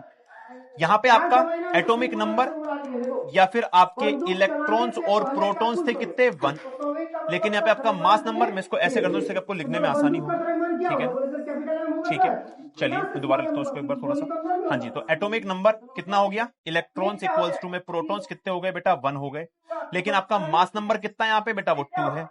Mass number equals to होता है नंबर ऑफ न्यूट्रॉन प्लस में प्रोटॉन, तो मास नंबर 2 है, न्यूट्रॉन निकालना है, प्रोटॉन 1 है, इधर माइनस में आएगा तो n की वैल्यू हो जाएगी 2 - में 1, यानी कि n की वैल्यू हो जाएगी 1, यानी कि यहां पे 1 न्यूट्रॉन होता है। कितने लोगों को ये पूरा एक्सपेरिमेंट समझ में आया, पहले ये बता दो, कितने लोगों को ये पूरा का पूरा एक्सपेरिमेंट समझ में आया। Everybody in the house make some noise. कितने लोगों को ये पूरा एक्सपेरिमेंट समझ में आया। एक्सपेरिमेंट बहुत सिंपल है, हमने एक ढेर लिया हाइड्रोजन के एटम्स का, गोली भर के मारा पाइप में, क्या देखा कि मैक्स टू मैक्स एलिमेंट्स यहां बैठे थे, बहुत कम यहां और ना के बराबर यहां। तो कॉमन सेंस लगाई, जो दूर गए हैं वो हल्के वाले होंगे और जो बिल्कुल ही पास में बैठे हैं ये बहुत भारी वाले होंगे। जब रिसर्च की तो पकड़ा कि भाई एक होता है 1H3, एक होता है 2H1 और एक होता है 1H1। अरे जल्दी बोलो भाई, अरे क्या सबको समझ में आया कि नहीं आया बेटा। न्यूट्रॉन्स प्रोटॉन्स निकाले तो इसमें 2 न्यूट्रॉन थे इसलिए भारी था, इसमें 1 न्यूट्रॉन है इसलिए थोड़ा कम भारी है, और इसमें 1 भी न्यूट्रॉन नहीं था इसलिए ये सबसे कम भारी है। इसलिए मैक्सिमम इलेक्ट्रॉन्स यहां पर आके बैठे हैं। एवरीबॉडी जल्दी से एक बार मुझे बताएंगे सारे लोग,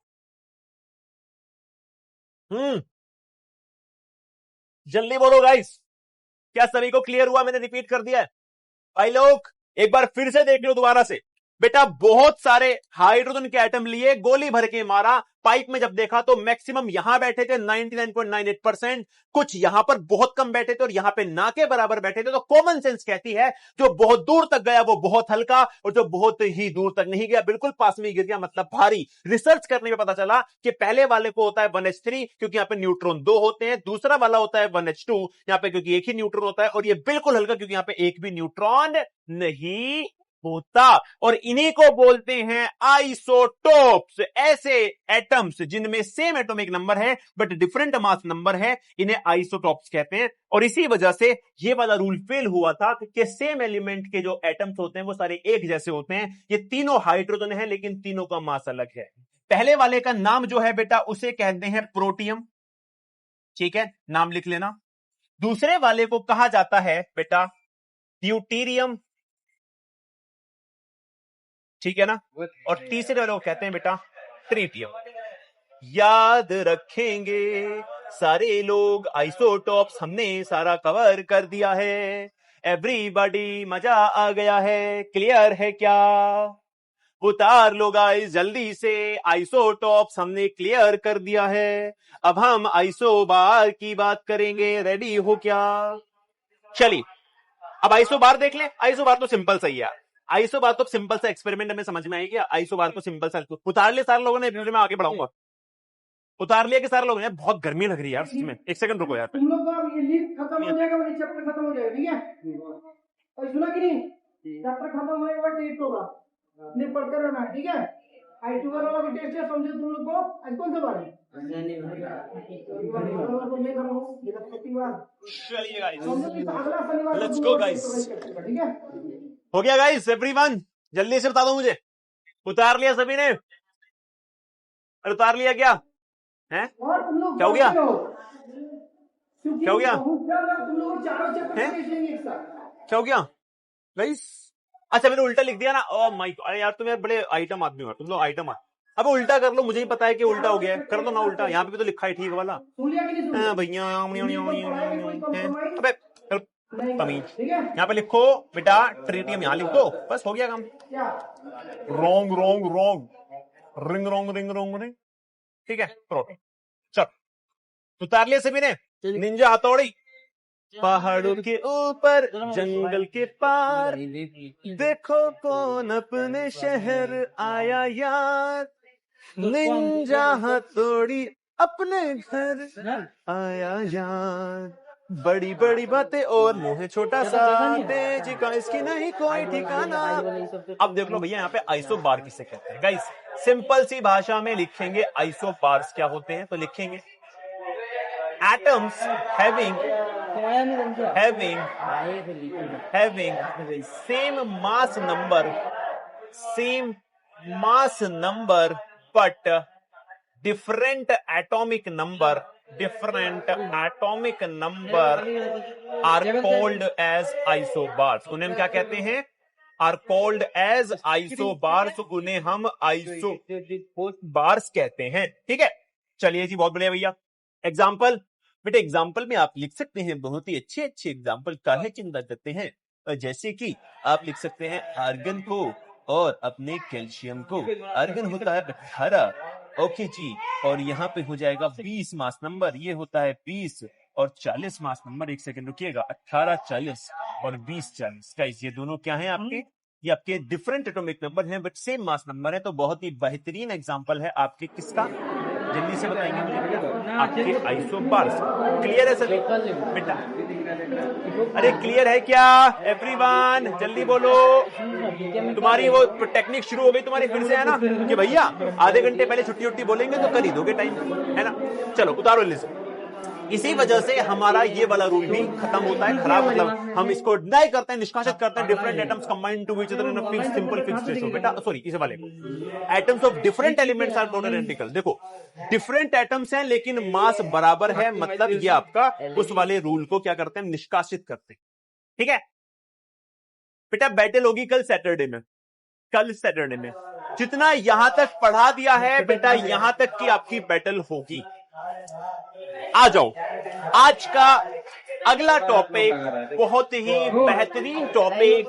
सारे लोग जल्दी से यहां पर आ जाएंगे, लेकिन उससे पहले मैं तुम्हें दूंगा एक दिमाग खोलो क्वेश्चन। देखते हैं कितने लोग सॉल्व कर पाएंगे। आ जाओ, आगे बढ़ने से पहले एक दिमाग खोलो क्वेश्चन दूंगा, फिर चलेंगे एटॉमिक मास के कॉन्सेप्ट पे। चलो दिमाग खोलो क्वेश्चन पे जल्दी से एक बार।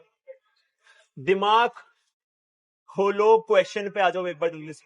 दिमाग खोलो क्वेश्चन। व्हाट इज दिमाग खोलो क्वेश्चन? क्वेश्चन है which of the following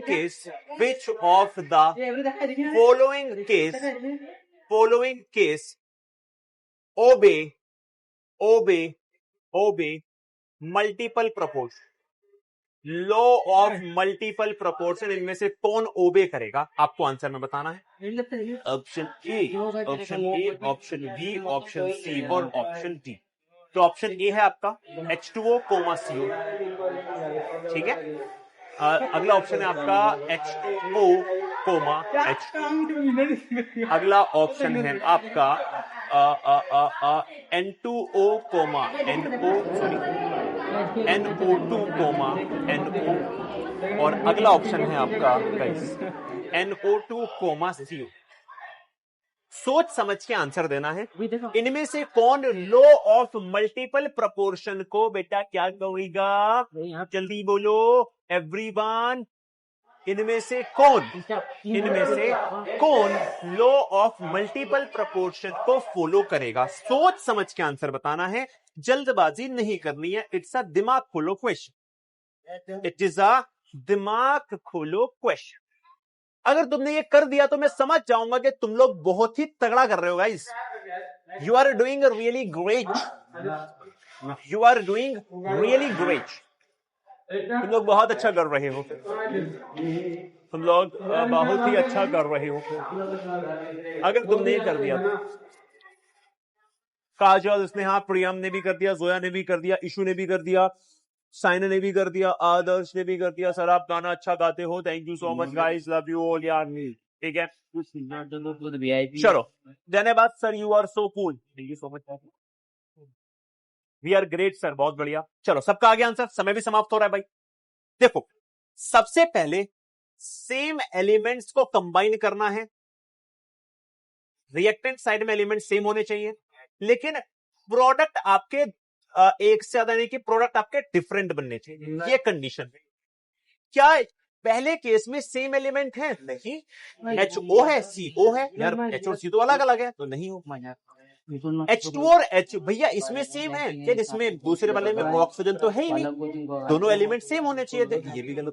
अगला N है, O है, सेम एलिमेंट है और डिफरेंट प्रोडक्ट बन रहे हैं, मतलब ये सही आंसर हुआ। अगला बेटा सेम एलिमेंट नहीं है, तो आपका C is the correct option होता है। आई दिल खुश कर देता गाइस। कृष्णा, यदु, किशले, ज्योतिषमान, बहुत सारे बच्चों ने किया है सही आंसर, बहुत बढ़िया। प्रणय, बहुत बढ़िया। अक्षत, उमंग, आर्यन, हिमांशु, अक्षत और यश। चलो guys, you are doing really great, nice, बहुत बढ़िया। ठीक है, चलो अब आते हैं हम अपने अगले टॉपिक की ओर, concept of atomic and molecular mass. बेटा वेरी इंपॉर्टेंट है, अपनी कॉपी में लिखेंगे। तो मैं तो क्लास अपनी तभी 8:30 तक ही चलते हैं ना क्लास पर, ठीक है, 8:30 तक कंप्लीट हो जाएगा, उसके आगे नहीं खींचूंगा, टेंशन ना। कहानी सुनना बहुत ध्यान। तो कहानी ये है कि हाँ, तो बहुत पुरानी हमारे पूर्वज थे, बहुत जबरदस्त एकदम। तो हमारे पूर्वज जो थे ना, एक दिन उन्हें याद आया कि यार हमें ना इन एटम्स का वजन पता होना बहुत जरूरी है। कहानी सुनो, कहानी बड़ी जबरदस्त है। तो एक दिन हमारे पूर्वज बैठे, कहते हैं कि भैया हमें इन सारे एटम्स का मास याद रखना बहुत जरूरी है। भैया क्यों जरूरी है? बहुत बार रिएक्शन करते हुए हमें कोई एटम का मास कम चाहिए होता है, कभी ज्यादा चाहिए होता है। जैसे देखो ध्यान से, हमने भी बहुत सारे क्वेश्चन किए, तो हमें ये मास पता था ना, ये वाला मास ये कहां से आया कि 12 ग्राम पे 28, ये नंबर जो हम लाते हैं कहां से लाते हैं? हमारे पूर्वजों ने ढूंढा है इन्हें बहुत कड़ी मशक्कत करके। कैसे ढूंढना है अब देखो। तो पुराने समय में आप बोलोगे भैया वजन को कैलकुलेट करना तो आसान है, आपके पास वेगिंग मशीन होती है, रख के देख लो एक एटम में कितना वजन है।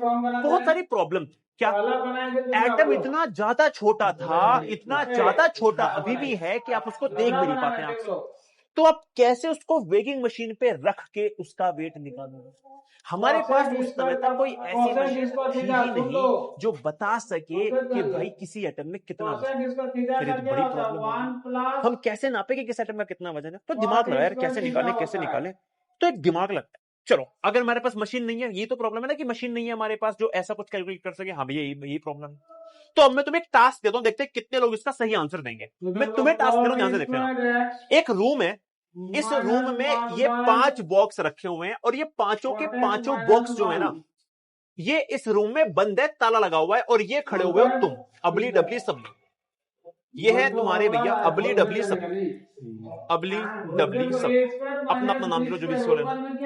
अब ये तुम खड़े हो, ठीक है ना, अबली डबली सबली जो भी तुम। मैं तुम्हें एक टास्क दे रहा हूं, देखते हैं चैट बॉक्स में कोई इसका आंसर कर पाता है कि नहीं। मेरे पास इस पूरे रूम में कहीं भी कोई वेगिंग मशीन नहीं है, लेकिन फिर भी मैंने तुम्हें एक टास्क दिया, मुझे इन सबके अंदर कितना वजन है ये बताओ। कोई बता सकता है? एनीबॉडी? कोई बता सकता है मुझे इनका वजन? जल्दी से बता दो, कोई बता सकता है मुझे? कोई बता सकता है मुझे? कैसे निकालोगे इनका वजन? जल्दी बोल दो, कोई बता सकता है मुझे कैसे निकालेंगे हम इनका वजन? जल्दी, कोई बता सकता है हम कैसे निकालेंगे इनका वजन? निकाल सकते हैं कि नहीं? भैया नहीं निकाल सकते, भैया नहीं निकाल सकते। आधे लोगों ने मेरी वो यूट्यूब वाली वन शॉट देख ली होगी, मुझे पता है, वहां पे मैंने एग्जांपल दिया था, वहां तुम फैल जाओगे भैया, हमें तो पता है ऐसे ऐसे। बहुत बढ़िया। आधों को पता है, आधों को नहीं पता, नहीं निकाल पाओगे। अब देखो मैं तुम्हें बताता हूं इसका आसान तरीका क्या। एक काम, इस छोटे वाले बॉक्स को उठाओ और इसको फील करो ये कितना है। ओके जी इतना भारी है, ठीक है, नीचे रख दो। अब दूसरे वाले को उठाओ, इसको फील करो कि ये पहले वाले के कंपैरिजन में कितना है। अरे यार ये पहले वाले के कंपैरिजन में दुगना भारी लग रहा है, दुगना। तो खुद से खुद कह दो कि पहले वाले को मैंने x मान लिया और दूसरा वाला इससे दुगना भारी लग रहा है, तो क्या बोल दूंगा, 2x बोल दूंगा। नीचे रख। अब उठाओ इस वाले को, तीसरे वाले को, अरे यार ये पहले वाले से 3 गुना ज्यादा भारी लग रहा है, लिख दो 3। इसको उठाओ, अरे 4 गुना हो रहा है। इसको उठाओ 5। गाइस, क्या आप अब मास निकाल पाए एवरीबॉडी? लेकिन मेरे लाल मेरे बच्चे, क्या ये मास सही भी है? नहीं पता तुझे, क्योंकि this is not an absolute मास। ये एब्सोल्यूट मास नहीं था। एब्सोल्यूट का मतलब होता है exact. This is not an absolute मास। ये एब्सोल्यूट मास नहीं है, ये एक्चुअल वैल्यू नहीं है, जबकि ये क्या है, this is a relative mass. ये एक रिलेटिव मास है। रिलेटिव का मतलब है जब तक आपको उस x की वैल्यू नहीं पता तब तक आपको इनका किसी का मास नहीं पता। आपने बस x को x माना था, तो ये एक रिलेटिव मास है जो रिलेट करता है किसी अननोन चीज पर। अरे रिलेटिव मास का मतलब समझ में आया एवरीबॉडी? जल्दी बोलेंगे सारे लोग। What is the meaning of relative mass? What is the meaning of absolute mass? Absolute का मतलब है एक्चुअल वैल्यू, रिलेटिव का मतलब है जो एक्चुअल वैल्यू नहीं है, जो किसी रिलेटिव वैल्यू पे डिपेंड कर रही है। अरे हाँ या ना? अरे हाँ या ना? जल्दी बोलो भैया, अरे हाँ या ना? जल्दी बताओ, अरे हाँ या ना? अरे जल्दी बोलिए। अरे बोलो भाई, आवाज नहीं आई भैया, आवाज नहीं है बेटा। ये रिलेटिव मास है, दिस इज नॉट एब्सोल्यूट। ये रिलेटिव है। अगर एक्स की वैल्यू नहीं पता तो बाकी की नहीं पता। This is relative mass. अब साइंटिस्ट लोगों का भी दिमाग घूमा, अच्छा मशीन नहीं है क्या, तो हम भी क्या करेंगे, हम भी किसी एक चीज को कुछ अपनी तरफ से मान लेंगे। और साइंटिस्ट लोगों ने बोला हम भी गेम खेलेंगे। क्या गेम खेला? उन्होंने बोला हमारे पास सबसे छोटा बॉक्स कौन है? बॉक्स माने एटम। तो उन्होंने बोला सबसे छोटा हाइड्रोजन है, तो उन्होंने खुद कह दिया कि हम हाइड्रोजन के वजन को खुद से कह देते हैं 1 यूनिट। अच्छा जी, कह दिया खुद से 1 यूनिट। हाँ जी कह दिया। और अब हमें मशीन की जरूरत नहीं है। मान लो मुझे किसी भी एलिमेंट का मास निकालना है, तो मैं बस ये फील करूंगा कि वो हाइड्रोजन से कितना भारी है। जितना भी भारी होगा उस नंबर को यहां लिख दूंगा। जैसे एग्जांपल के तौर ऑक्सीजन को जब कंपेयर किया बिना मशीन के कि वो हाइड्रोजन से कितना भारी है, तो वो आया 16 टाइम्स। तो हमने लिखा यहां पे 16 multiply mass of 1 atom of hydrogen, इतना भारी 16 टाइम्स। और इसको 1 माना हुआ है, तो 16 मल्टीप्लाई 1 किया, कितना आंसर आ गया बेटा? 16 ही आंसर आ गया। तो इस तरीके से ऑक्सीजन का मास कितना मान लिया गया? 16। क्यों? क्योंकि ये 16 गुना भारी था हाइड्रोजन। मान लो आपको कार्बन के लिए निकालना है, तो कार्बन था 12 गुना भारी। तो क्या करेंगे? 12 मल्टीप्लाई बेटा मास ऑफ 1, हाइड्रोजन को आपने 1 यूनिट माना हुआ है, तो 1 यूनिट से मल्टीप्लाई करा तो आपका इसका आया था 16, इसका आ जाएगा बेटा 12। कितने लोगों को समझ में आया ये 16 यूनिट का मतलब क्या है, ये 12 यूनिट का मतलब क्या है? This is the mass of oxygen and carbon atom. It is a relative mass. Guys, it is a relative mass. Everyone, किसको समझ में आया? जल्दी बोलो, अरे जल्दी बोलो गाइस, जल्दी बोलो बेटा। वो जितना भारी होगा इसी नंबर को कहा गया था atomic mass. Everyone, what is atomic mass? कैसे डिफाइन करोगे? तो the atomic mass of an element can be defined as the number which indicates, ये नंबर जो इंडिकेट करता है how many times the mass of 1 atom of element is heavier in comparison to the mass of 1 atom of hydrogen. ये number जो बताता है कि कोई भी एलिमेंट हाइड्रोजन से कितना भारी है, इसी नंबर को एटॉमिक मास कहा जाता है। और इसी में मल्टीप्लाई 1 यूनिट कर दोगे तो यही नंबर एटॉमिक मास है, तो यही आंसर आ जाएगा। 16 एटॉमिक मास है ऑक्सीजन का, 12 है कार्बन का। जितने लोगों को चैट बॉक्स में समझ में आ गया आग लगा देना एपीएम जिंदाबाद करके, जल्दी से बेटा एपीएम जिंदाबाद होना चाहिए। एटॉमिक मास क्या होता है? वो नंबर जो बताता है कि कोई भी एलिमेंट हाइड्रोजन के कंपैरिजन में कितना भारी है, उसे एटॉमिक मास कहते हैं। यही डेफिनेशन में लिखा हुआ है। अरे हाँ, मुझे डैंड्रफ हो रहा है, मुझे पता है गाइस, आई नो मुझे डैंड्रफ हो रहा है, आई नो, क्योंकि मुझे ना आपकी बार ना क्या करना है, एक हेयर स्टाइल चेंज करना है। तो मुझे मेरे भैया ने बोला है, बाल कटाने वाले ने, कि 2 दिन बाद धोने हैं बाल, जब मैं बताऊंगा। इसलिए मैंने थोड़ा सा बालों को सेट करने के लिए कर रखा है। क्या क्या करना पड़ता है लड़कों की जिंदगी, बालों को सेट करने के लिए। एपीएम जिंदाबाद हो गया। क्या बात है मेरा पुच्चे, मेरा भाई, मेरा बच्चा, मेरी जान। चलो बहुत बढ़िया, बहुत बढ़िया, बहुत बढ़िया, बहुत बढ़िया। अच्छा, समझ में आ गया सभी को। अब यहां पर एक प्रॉब्लम हो गई। अब देखो, एक सेकंड, मुझे चैट बंद चाहिए, एक सेकंड के लिए बेटा, फोकस चाहिए, focus focus focus focus focus focus. अब भैया समझ में आ गया, इस मेथड से हम किसी भी एटम का मास निकाल सकते हैं। फॉर एग्जांपल, अगर आप यहां पे बोलो कि भैया मान लो मुझे मास ऑफ 1 सोडियम एटम निकालना है, तो भैया कैसे निकालूंगा? तो आपको कुछ नहीं करना, बस ये देखना ये कितना भारी है, किससे?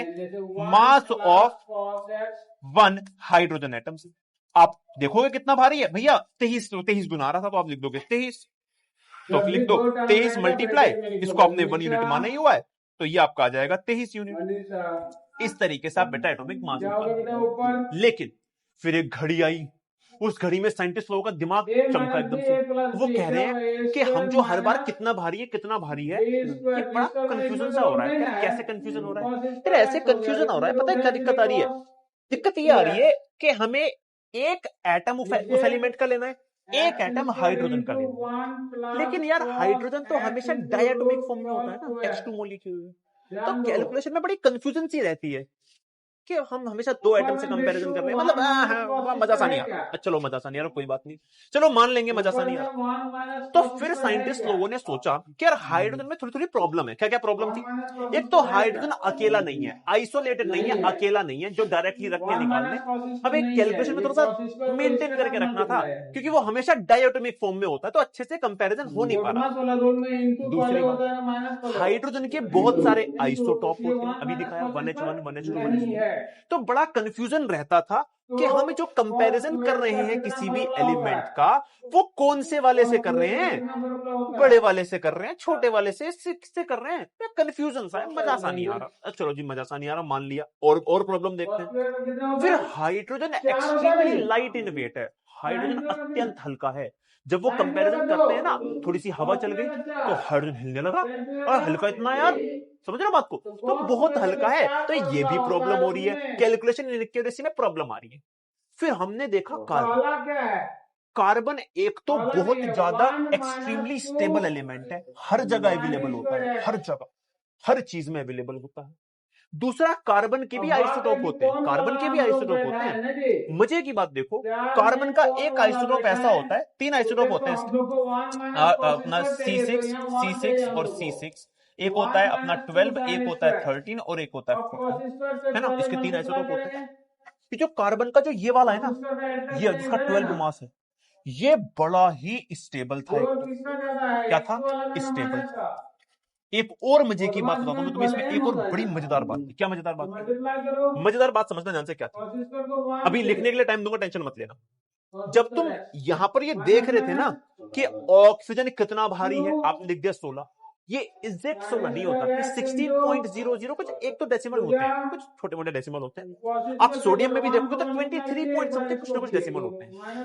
ये कार्बन का एक ऐसा आइसोटोप था जो हाइड्रोजन के एग्जैक्टली नो डेसिमल, 0 पॉइंट कुछ भी नहीं, एग्जैक्टली 12 टाइम्स ही भारी था, एग्जैक्टली 12 टाइम्स भारी। तो सबको लगा कि यार कार्बन एक तो बहुत हर जगह मिल जाता है, स्टेबल भी है, हमेशा अकेला बैठा होता है, और इसका जो वजन है हाइड्रोजन के कंपैरिजन में एक एग्जैक्ट वैल्यू आती है 12। यार ये एक बहुत ही अच्छा केस बन सकता है हमें रेफरेंस मानने के लिए, ये हाइड्रोजन से अच्छा रेफरेंस बन सकता है।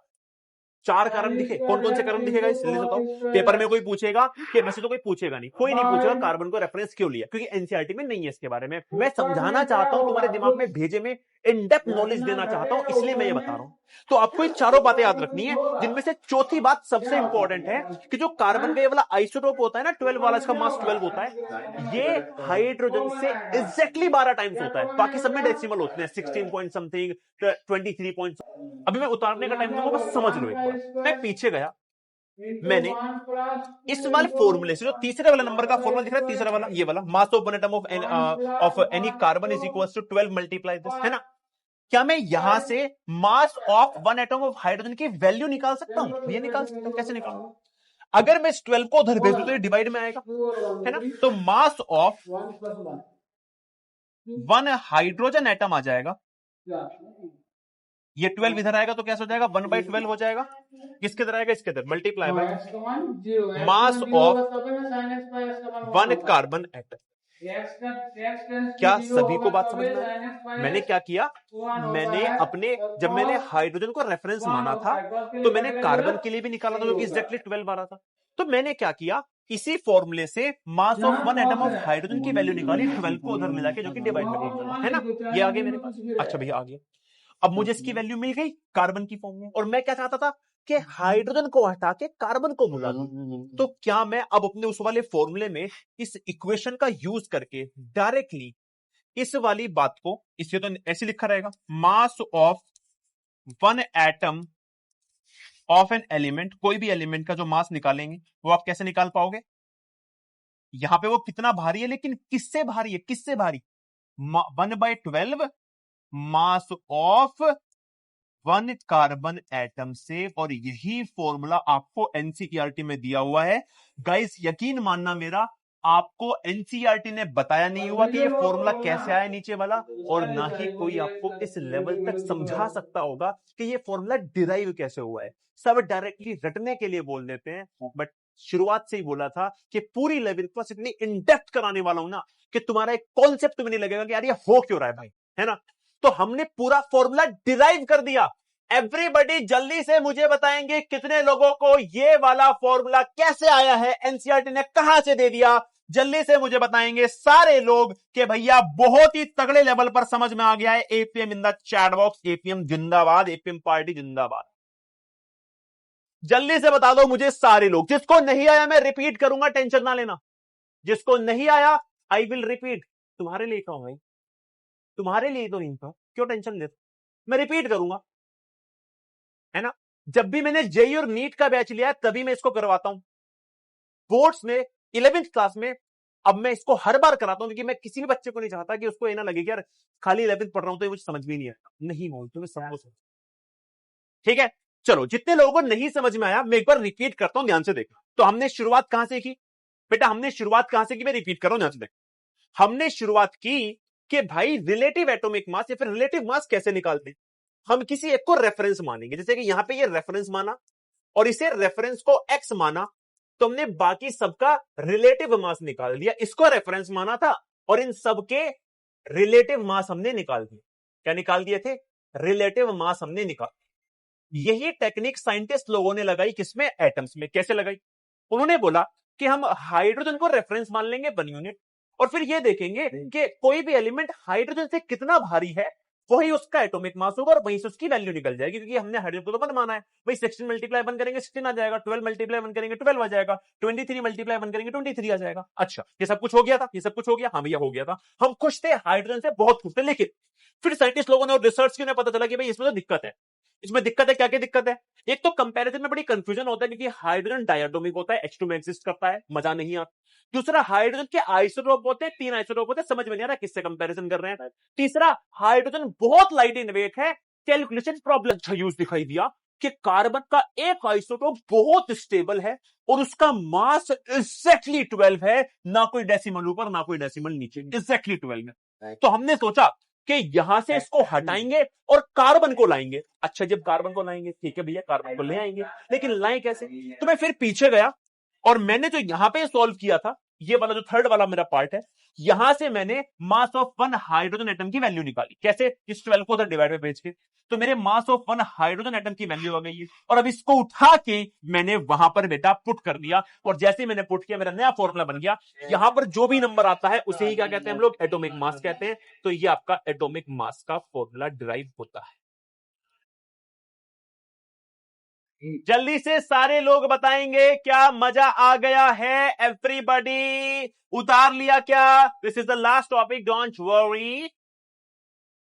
जल्दी बता दो गाइस, एवरीवन। बिलीव मी, बहुत मजेदार टॉपिक यहां है आगे। कल मोल कॉन्सेप्ट समझाऊंगा मैं, लिख के दे रहा हूं जो मैं